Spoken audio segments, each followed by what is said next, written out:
y'all were just a little bit pissed off after the Clemson loss. Was that accurately assessed? Yeah, I mean, we came out to practice, we took our first loss, everybody's really upset. We flushed it, we just know what we need to work on, and we know what we need to not do to lose again. We just came out to practice yesterday just knowing that, we can't play how we played and we can't make the same mistakes that we made, and we need to get it fixed. What were the biggest things that stuck out when you look back at the film that you need to improve on moving forward?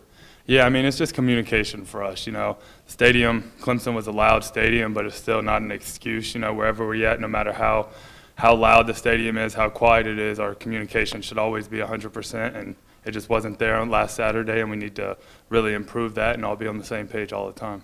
Is there a situation where, like, on the one hand, you came back for a game like Clemson, on the other hand, bouncing back should be a little easier for you because you know what it's like to have football taken away from you? Yeah, I think that we're all, I think Coach Doran and the coaches do a really good job of just, not letting stuff dwell, I think in the past they've had times where, they've lost to a team and the season kind of goes bad at that point, but they do a really good job of just emphasizing, if you take that loss, you got to take it on the chin, you got to move on. You can't let it, come back and haunt you through the rest of the season. Last week's failure shouldn't lead to next week's failure as well. We haven't seen it as much from Jordan Travis this year, but he is a mobile quarterback, a guy that can roll out of the pocket. How difficult does it make it? Obviously, you just faced DJU this past week, but what do you see on film from him so far? Yeah, in this league nowadays, every quarterback can run, so you really got to prepare, but he's a little different, he's really athletic, he's quick, he's fast, he can do it all. He's almost a running back there playing quarterback that can also throw the ball well.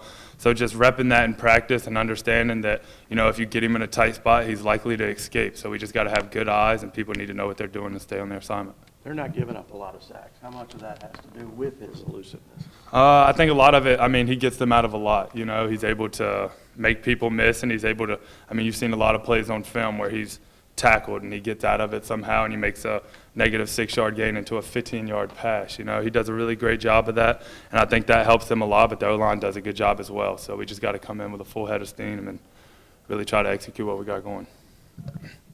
Make it easier to try to bounce back when you're playing a game here where you haven't lost in like 13 games and you're playing under the lights? Yeah, it's awesome playing here no matter when. Our fans do an amazing job. They're part of our team, and Coach Doran lets them know that, and they do a really good job of, just being loud and making it a very hostile environment. We love playing at home, so it'll be a fun game to bounce back from.